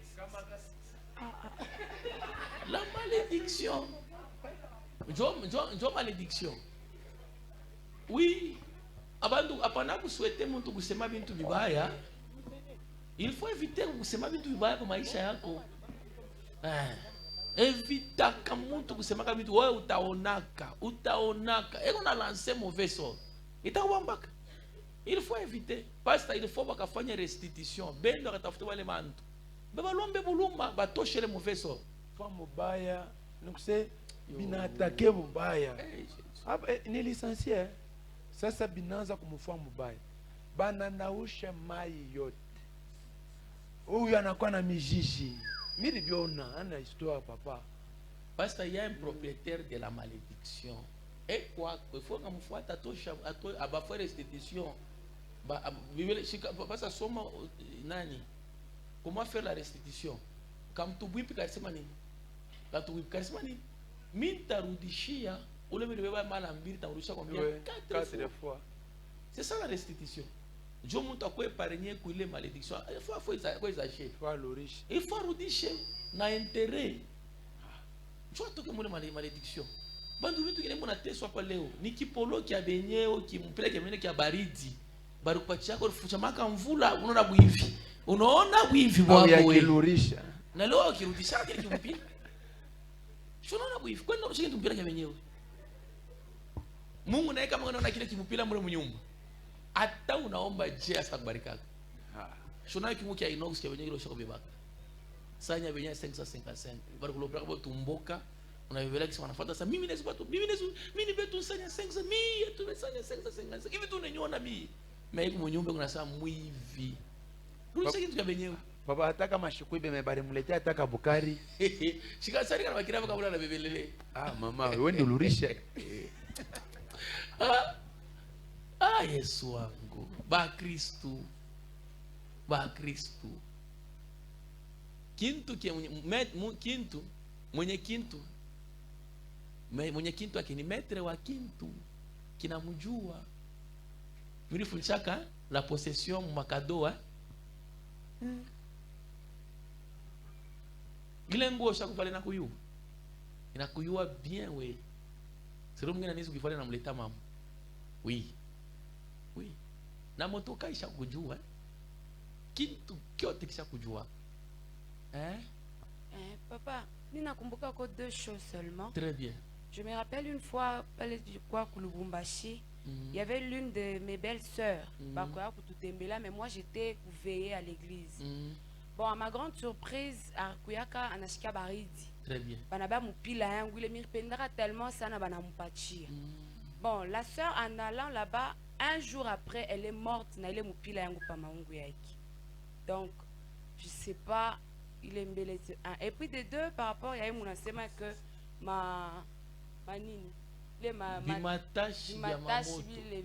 ce sont des émetteurs maléfiques. Donc, faut chose tanza kwenda batanza kukulocaliser à partir à kile kintu. Deuxième émetteur maléfique c'est quoi Feli? Deuxième émetteur maléfique. Ushikapimeye kuwewa bijou weke apa au paludini au pakitofu. Osha kufanyana vile rudia kutubu sana.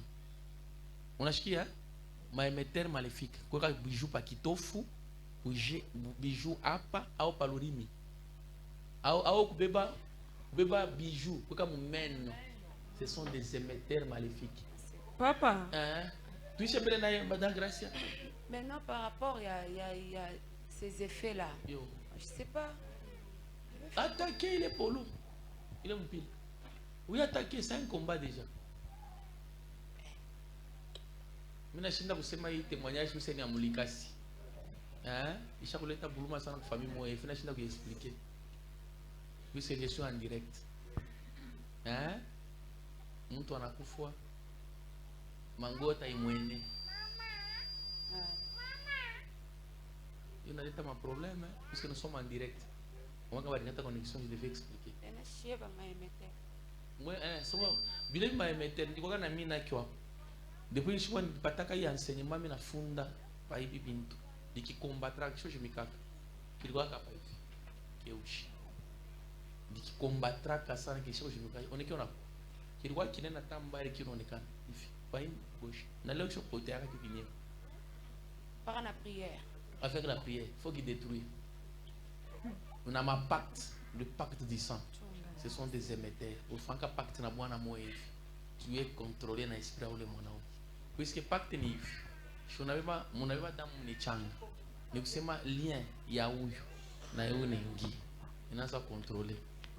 J'ai reçu une sœur kama ana imbavu inaanza kumuma, mbavu kianza kumuma hivi, na ule bwana kule na inaanza kumuma.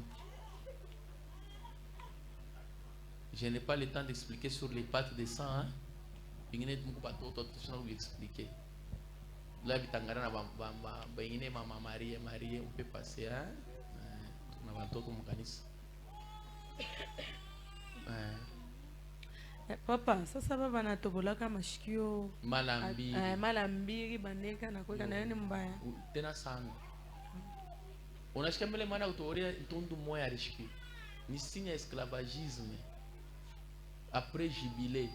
Donc comment il faut que esclave wangu da grâce. Pour esclave wangu après 50 ans il n'a pas cherché ou libérer.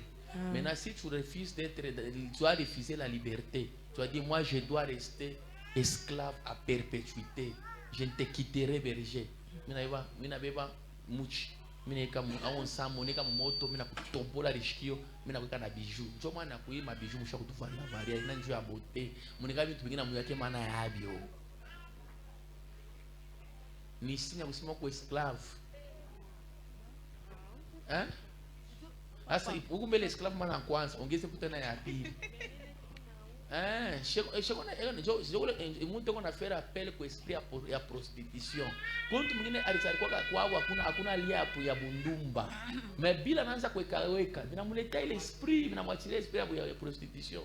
Anakuwa prostitué. Unaremarkia mtoto alikuwa tu bien, alikuwa pas prêt tu kichwa kinamzunguluka. Ni bila iko na weka kupenda kufala mama pantalon. Mwingine ni mwanadamu kanisa ile shiko. Sasa mwambie toka, enda vale jipi. Uko mbele protocole, utafuta ingine pantalon njani. Alitoka. Kwenda fanya jipi. Shunashiki. Mimi fundisha kama possession, kama ishi tunashinda kutamania. Mademo itakutamania. Faut éviter. Amen. Eh? Bwana wewe ndio vizuri. Kilo unapanda utakivunaka kesho. Njoo kule mari de nuit umeachia wash. Upa na kimari de nuit shikote. Nini bila unafanya bila unakuweka kwa maungu. Temifundisha vya kufuala. Kitu yote kina signification, hein. Una maana kufuala karavata mfupi.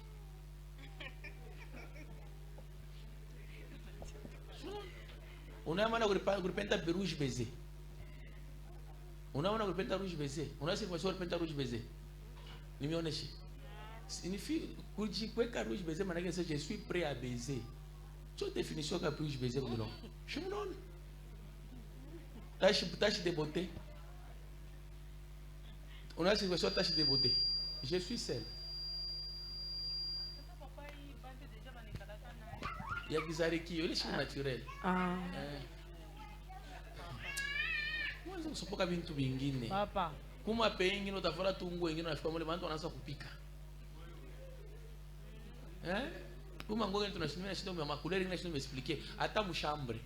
Hata mashambre. Machambre. Il faut que y ait un peintre mtapentaka mchambre yenu. Awapentake mchambre n'importe quelle peinture. N'importe quelle peinture. Hapana upenta rouge mchambre hapo.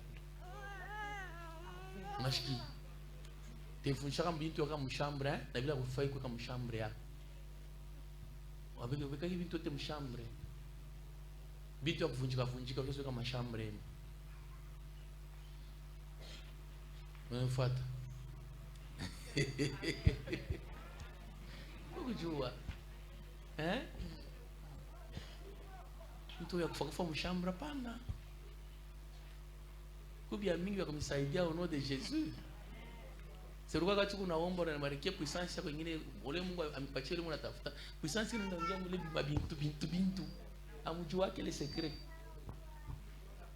Una partager energie spirituelle kwa bintu papa ole vile bintu ile esprit ndio kutengeneza vile bintu. Ile ndio kuposete ile ndio kutengeneza vile bintu. Ma couleur ingine ma chambre fait hiyo. Bima foto bingine. Hapana kwa foto ya mtu mwa mauzuni. Ushike mwa foto ya watu wa vile mwa nyumbeni. Ya mtu mwa kosa kama mtu wasaka kuchoka hivi. Tuendeni daro na red tuombe. Njo kile kioto ni kama nyumba. Ni message kuna confirmer kile uta. Uliko na kulota kwa kesho. Même dans une église, unaweza kusema eta ya kanisa vile iko. Njo eta maisha wala watu viko. Chibine mwanasema mwende ngareza ikanisa mama nimefungulia mwende kule kanisa la professeur chefungura pale. Pale mwende pale mwa fasi na ba Giselle. Mwende kane mwicho makimbilio kama mwicho makimbilio. Shuangana mwele kanisa.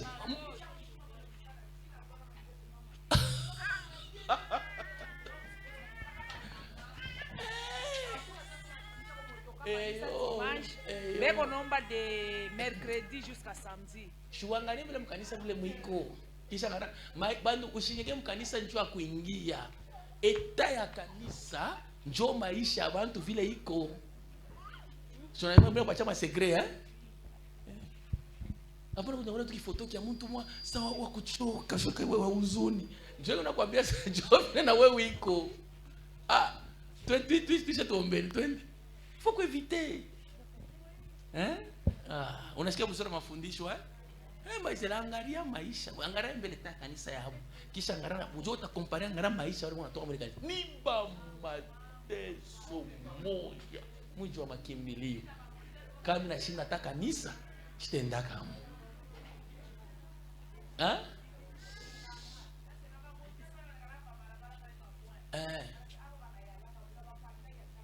Mungu.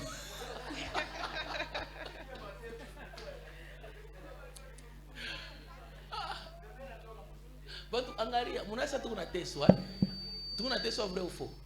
Mais angalia maisha yetu, ikuje. Quand même ma présidente. Quand même. Pourquoi? Ni état ya église. Iko na communiquer les grâces. Wewe ndio unamwambia mtu wa murabantu kuna bante soka bengine. Angalia via, ikuje. Ikuje. Excellence. État ya église. Iko na faire pas, iko na contribuer mu vie sociale ya muntu.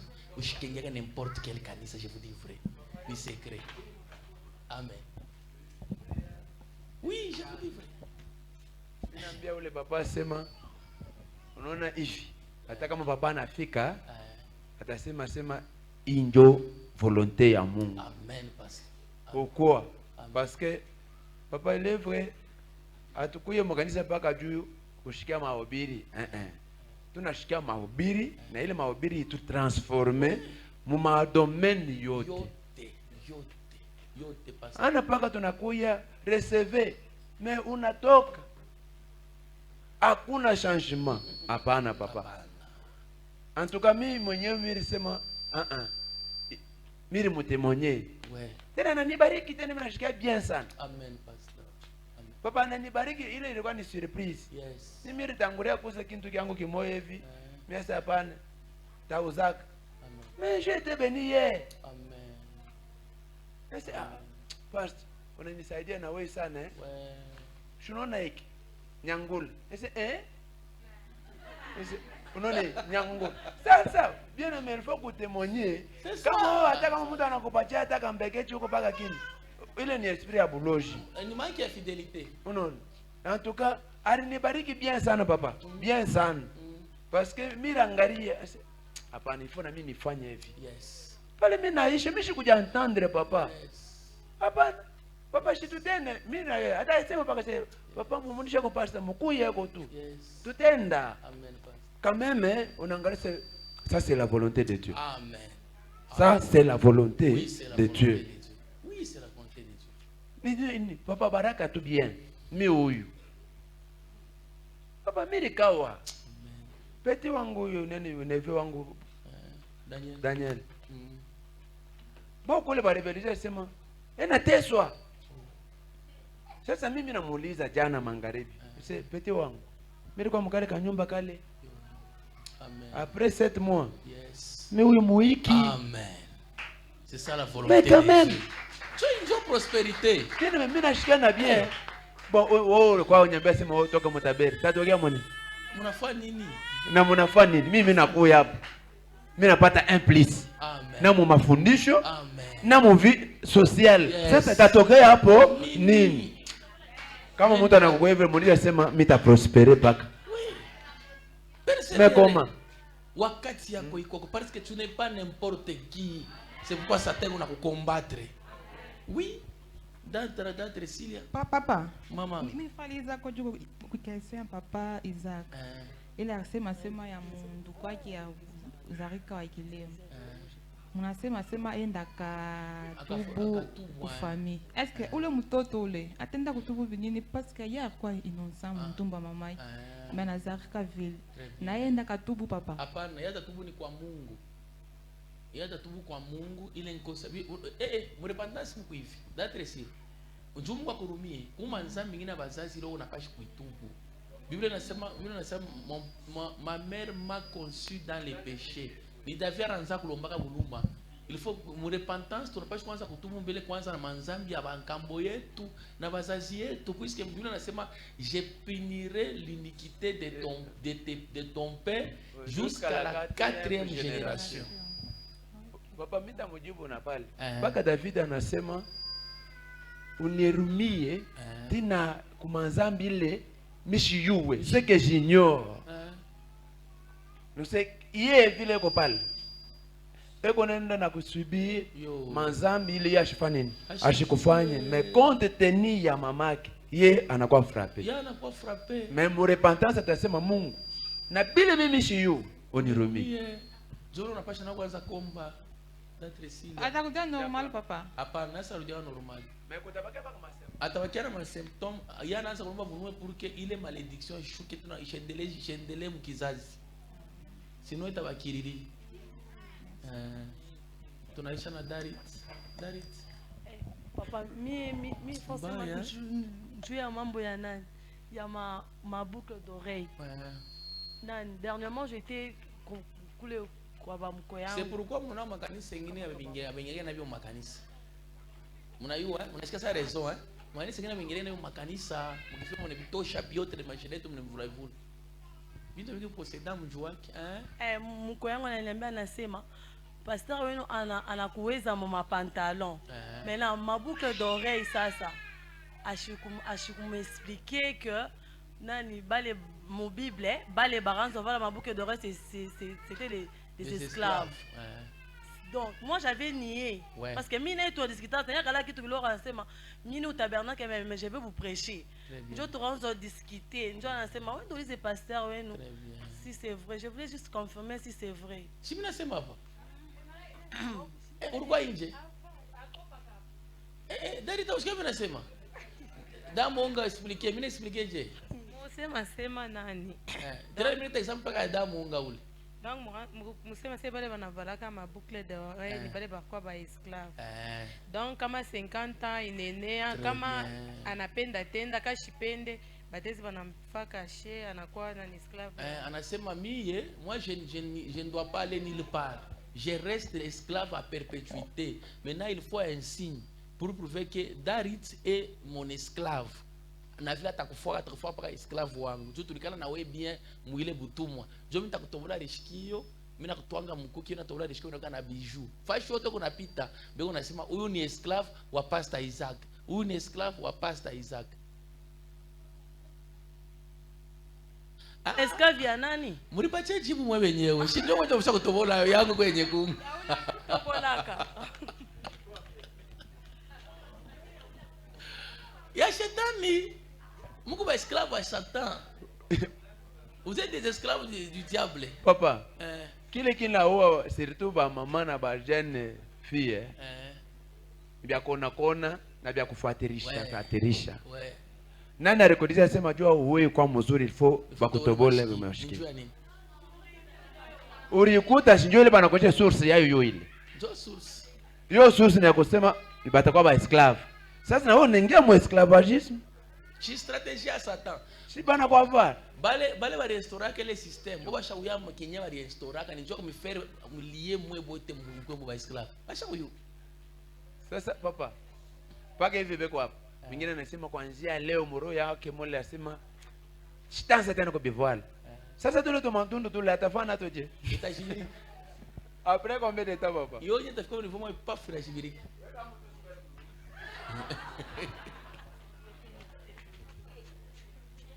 On termine tunapasha kumba kwa banduku. Papa. Mimi depuis barinizalaka barinipale barintobolaka. Na hivi na komea bya kumashikio bakinyeke bintu sawa bilonda. Mema ntunda izibirike sibalake bya kumashikio. Apana ku aichike na na qualité ya inakatana na organisme yako. Tuishe na majili. Mi papa nafia kuuliza ko mtoto lebe na muzala na bilole bisisi. Bisisi. Papa. Sasa ule mtoto na ye malformation Huyu ingine scientifiquement parlant ba tesi expliquer. Kumto mwingine shivule mtu anikalage inaungana mumacho. Inaungana muntumu. Mwingine anaungana kama mtu anamzala. Yeye utapa nikalaka pla hivi. Au fur et à mesure 6 mois, quand 5 mois, quand 7 mois, ndio macho nafunguka. Yote vinakuwa wazi haya. Kwa mtu mwingine iko na sala iko na bilole bisisi. Ni malformation ma demo peut-être mkizazi na yomu mtu mwali alikuwa vile. Mi hapa nasema ni kambo yetu mzala papa. Alikuwa anaenda bilole 6. Sasa bilole kitu barikataka kile kia 6. Kunatoka kakintu kama kumpembeni. Sasa hapa nasema muloko wangu mwanaume. Arzala tena naye mtoto wake wa kwanza. Bilole 6 vya kumikuru. Il y a un problème sasa. Il y a un problème sasa, il y a un démon. Il faut détruire les malédictions. Amen. Il y a une malédiction sasa. C'est une ville. Hein? Da France. La médecine est contraint. Malformation.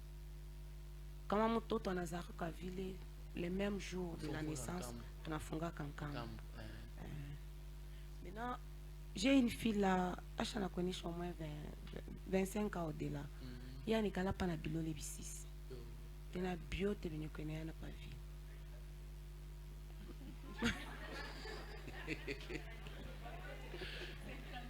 C'est un problème spirituel.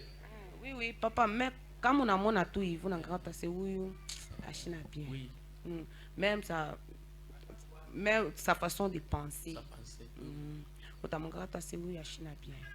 Quand on mangaka kumukulu, angara mukulu ni munene. Misha mona mubilato bya kufunga même na mona soba mu papa. C'est un démon. Ça inapita ningepashi expliquer ma malformation ya mingi. Peut-être maman qui alikuwa na mari de nuit. Dans les domaines spirituels sasa. Nami nakusaidia na wewe France. Oui. Papa, musha kutufundisha ka. Oui, parce qu'il y avait c'est au mois de février. Mir déjà kakushuma ya damu mwana zala mtoto mongol. Ibi bikwapa imikulu donc ikiachini kishageuka donc biote tout onangaka tu mtoto mongol. Papa, kama mtoto anazariko ukimwache pa baridi même 1 heure du temps, l'enfant anaweza kufa. Mais ule mtoto on l'avait laissé cet enfant 2 jours. Mtoto ashikufaki. Wow. Et ko pa baridi même mtoto ashikufa. Amen. Maintenant pas le docteur anakoya. Mina m'expliquer docteur anasema, toi tu penses à quoi? Mina c'est bon parce que c'est que basema tu fanya euthanasie. Mina bambia anasema mimi sitafanya euthanasie. Docteur anasema faut jamais faire ça parce que tu es encore fille. Docteur a me conseillé. Docteur, je ne peux pas faire ça. Jo, docteur a dit, oui, tu vas $10 000, tu fais euthanasie. Il est dans la bambette, tu vas dire, oh, ça aide, il n'y a pas moyen de me aider, mon bébé me tourne. Ville mon gars me patie à nature. Parce que barquois bakasa. Belle-sœur ou les dates dans la couille à la sema. Ou belle-sœur ou tout, à tout monnaie bien mon coutembe quoi que mon mimba.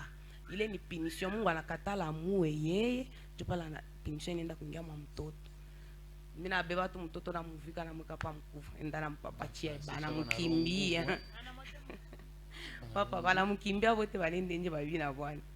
Mais 3 heures du temps après ase mtoto na kufa tunawakesha wote tunashanga mtoto analala pa baridi 2 jours ashikufa ile sasa tunamipachia tunamvika na ria papa azar kwa kambele ashitoshe kri eko kim mina mongara mina se il faut que me réanimer mantundo ampua aina mina ngana se toto mwenye utamureanimeje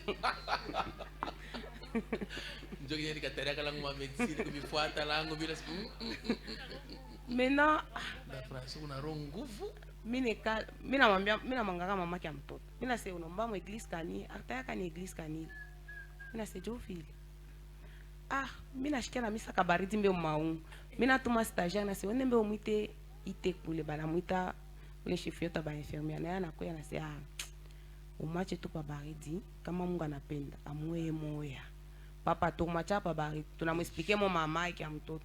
Yeye anasema joma la kwanza mimi na batoto 5 nikuzala kwa 6 hii mambo ya hivi hayanifikiaka. Jo mimi namuuliza batoto bote 5 bazala pana ubwana, anasema hapana, huyu mtoto jo wa kwanza kwa ubwana. Na mimi nikala kimi pale belle sœur yake anakuwa anatuexpliquer vile ou depuis tout mois shina bien hivi na hivi na sasa et puis anasema kwetu mbakasanya tunikala na bijila bya mingi, mwanamke apendezake ataka mokea na babwana kwa utabama makuta ya ule bwana, il faut tout arrêter. Mais ou belle sœur etashukua na mashiki, donc hii Mungu tu anampinisha yake napitia mtoto jo pale jifika kama mtoto na bapachia 3 heures du temps après bana mkimbia mshamba bakingemo bana mwangara mtoto yuko mjimu bana kimbia banende nje bana kwa sabe ko mala lesa bena rase dada shumumu wetu tunasema leta $10,000 jo après 3 heures du temps c'est mtoto anakufa bana konita jo bena sema te mujiki jo vile buka maintenant il est au télé. Anis quoi je t'aurais attend beaucoup et on a moulangé sengene mais elle a un mari de nuit. Mari de nuit. Mari de nuit. Oui. So pour quand il mando toi il a bien. Elle a un mari de nuit. Puisque Joe babake vile eko. Jo vile eko. Joe babake. Oui oui. Puisque mtu anapaswa usala anapaswa fanana na babake. Oui. Joe vile babake, Joe kile kidemo ki babake, ki bwanake mamake kiko. Jo vile, jo ile malformation vile binikalaka. C'est ma mère, hein? Est-ce qu'on peut acclamer pour le Seigneur? Que Dieu bénisse sa parole, hein? On se tient debout pour la prière. On va continuer demain ou bien la semaine prochaine. Très bien.